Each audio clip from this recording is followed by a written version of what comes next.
এখন খেপে গেছে লিন্ডসে গ্রাহাম। তিনি বলছে যদি ইসরায়েলকে স্বীকৃতি না দেওয়া হয় তাহলে বাকি রাষ্ট্রকে কঠিন মাসুল দিতে হবে।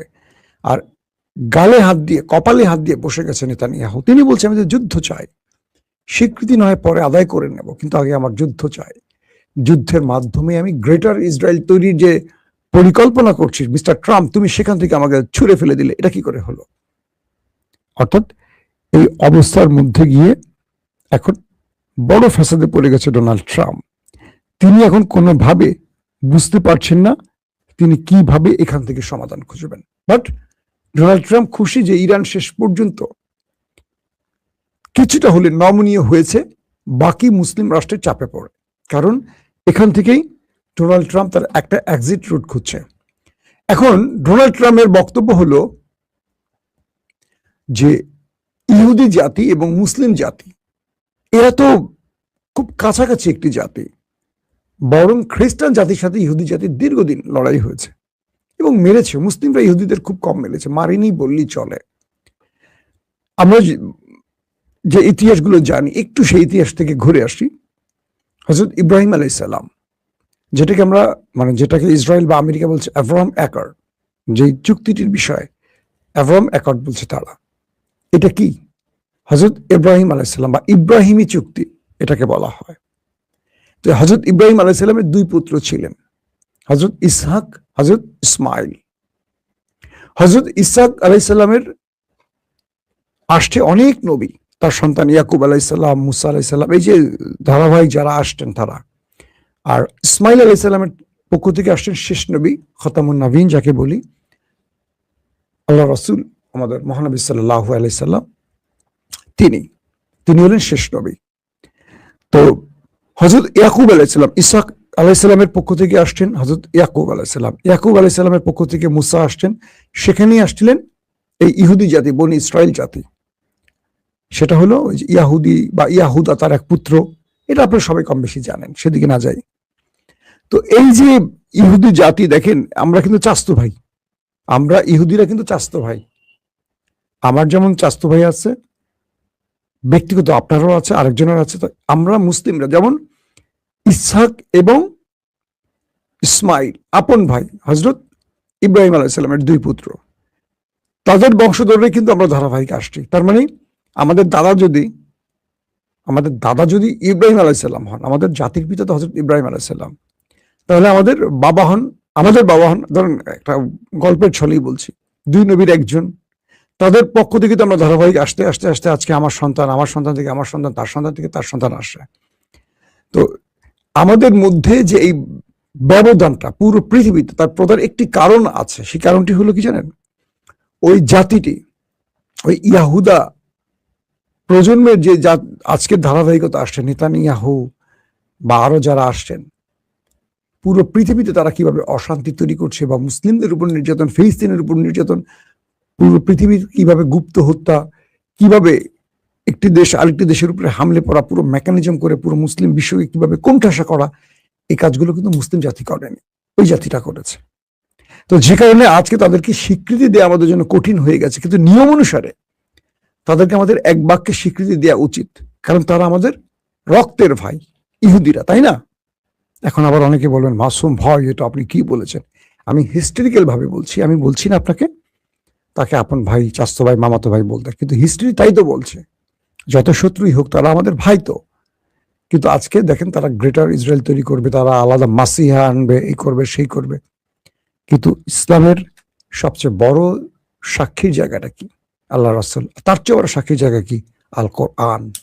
সেই কোরআন বলে দিয়েছে শেষ পরিকল্পনা ওই আমার আল্লাহর, তারটাই বিজয়ী হবে। এখন দুই দেশের মধ্যে যেটা তৈরি হয়েছে, ইরানের শর্তগুলো একে একে ট্রাম্প মেনে নিয়েছেন আপাতত, এবং ইরানের পক্ষ থেকে বলা হয়েছে তারা পুরো বিষয়গুলো পর্যবেক্ষণ করবে এবং খুব পারফেক্ট গ্রান্টার লাগবে, স্টেক হোল্ডারদের মধ্যে খুব পারফেক্ট গ্রান্টার লাগবে। ইরান আপাতত চীনকে নিউক্লিয়ার বা ইউরেনিয়াম দেবে কিনা এই ব্যাপারটি এখন আলোচনায় আছে। তারা হয়তো এই ইউরেনিয়াম চীনকে দিতে পারে, এখনো কনফার্ম না, তারা এটা নিয়ে আলোচনা করবে। ইরান হরমুজ থেকে চলে যাবে এনভায়রনমেন্টাল চার্জ নিয়ে, আমেরিকা চলে যাবে নেভাল ব্লকেট তুলে ওমান সাগর থেকে। পাশাপাশি ইরানের উপর যে স্যাংশন গুলো আছে দীর্ঘ কয়েক দশক ধরে, এগুলো ধারাবাহিকভাবে আস্তে আস্তে আস্তে আস্তে তুলে দেয়া হবে। কিছু থাকবে, কিছু থাকবে না। তেলের উপর কিছু থাকবে, গ্যাসের উপর কিছু থাকবে। আস্তে আস্তে ইরানের উপর থেকে এগুলো তুলে দেয়া হবে এবং ধারাবাহিক এই আলোচনাগুলো চলতে থাকবে। তো এভাবেই মূলত দুই পক্ষের মধ্যে আলোচনাটা শেষ হয়েছে। এখন বলা হচ্ছে যে, আমার ধারণা যেহেতু ট্রাম্প এত চেষ্টা করছেন আক্রমণ না করে, এমন কিছুটা ঘটবে। আল্লাহ ভালো জানে এর মধ্যে আবার ইসরায়েল কোনো পাগলামি করে বসে কিনা। কিছু সোর্স বলছে বন্দর আব্বাসে একটু উত্তপ্ত অবস্থা আবার নাকি আবার তৈরি হয়েছে আমেরিকা ইসরায়েলের মধ্যে। সেটি হয়তো আমি আপনাদেরকে কিছুক্ষণ পর নিউজ চেক করে জানাতে পারবো। কারণ কিছু খবর বলছে যে আমেরিকার সাথে আবার বন্দর আব্বাসে উত্তেজনা শুরু হয়ে গেছে। সেই জায়গাটিতে আসলে আমি নিউজ চেক করতেছি, কিন্তু নিউজটা রিফ্রেশ হচ্ছে না বারবার।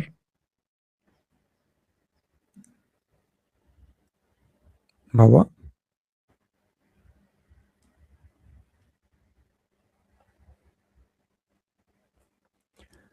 আমাদের অনেক দর্শক আমাকে বলছেন, আমি লাইভের মধ্যে আছি তো এখন, আমি তারপরে চেক করতেছি আল জাজিরার, একটু চেক করি।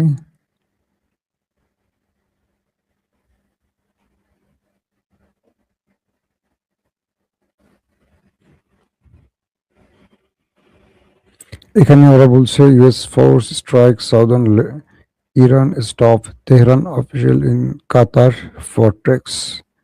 আমার তো মনে হচ্ছে উত্তেজনা আবার বেড়ে যাচ্ছে দর্শক, লক্ষণ তো আবার খারাপের দিকে যাচ্ছে। একটা সেকেন্ড, আল জাজিরা একটা নিউজ দিচ্ছে এবং তার ভিডিও দেখিয়েছে।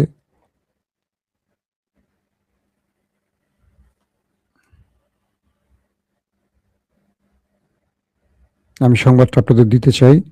দেখেন, এই হলো অবস্থা। ইরান যে কথাগুলো বলছে যে আমরা ওদেরকে বিশ্বাস করি না, আসলে সেই দিকেই যাচ্ছে সবকিছু। ইরান যে ওদের বিশ্বাস করে না কেন এবার বুঝতেছি।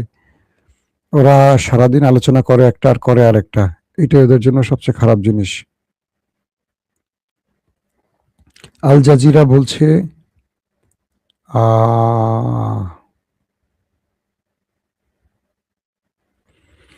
ইরানের বিরুদ্ধে যুদ্ধ, সরাসরি আপডেট দিচ্ছে আল জাজিরা। সেখানে তারা বলছে ইরান কেন হরমুজ ছাড়বে না, যুদ্ধ দুর্ভিক্ষের কারণ হতে পারে এটি। ইরানের দক্ষিণে মার্কিন হামলা আলোচনার জন্য তেহরানের কর্মকর্তারা যখন কাতারে অবস্থান করছেন, তখন এই অঞ্চলে আবারও উত্তপ্ত অবস্থা তৈরি হয়ে গেছে। কয়েকটা সূত্র এই খবর দিয়েছে আল জাজিরারও। এখানে বলা হচ্ছে যে বিবিসি কর্তৃক দোসর আজকে কি, এটা তো খুবই ডেঞ্জারাস খবর দর্শক। একটু আপনাদেরকে আমি আপডেটটা দিতে চাচ্ছি।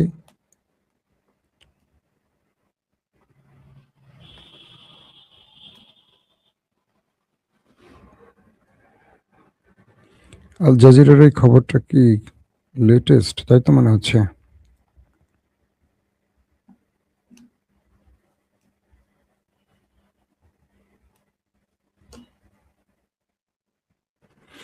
ইসরায়েল শেষ পর্যন্ত আমেরিকাকে আবার যুদ্ধে নামাবে, এটা আমার ধারণা। ইসরায়েল এত মেনে নিতে চাইবে না। এরা তো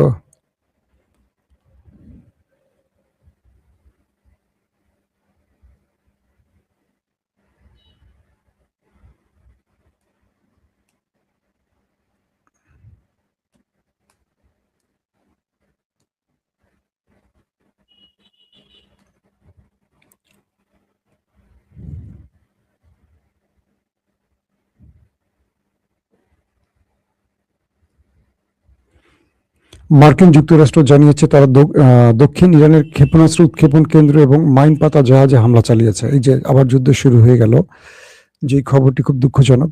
মার্কিন যুক্তরাষ্ট্র জানিয়েছে তারা ইরানের দক্ষিণে ক্ষেপণাস্ত্র উৎক্ষেপণ কেন্দ্র এবং মাইন পাতা জাহাজে হামলা চালিয়েছে, যাকে একজন মার্কিন সামরিক মুখপাত্র আত্মরক্ষামূলক হামলা বলে বর্ণনা করেছেন। এর আগে ইরানের গণমাধ্যম দক্ষিণাঞ্চলীয় বন্দর আব্বাসে বিস্ফোরণের খবর দিয়েছিল। ইরানের বিরুদ্ধে যুক্তরাষ্ট্র ইসরায়েলের যুদ্ধ শেষ করার একটি সম্ভাব্য চুক্তির বিতর্কিত বিষয়গুলো নিয়ে আলোচনা করতে তেহরানে শীর্ষ আলোচকরা পৌঁছে গেছেন। এর মধ্যে উভয় পক্ষের আবার উত্তেজনা শুরু হয়ে গেছে।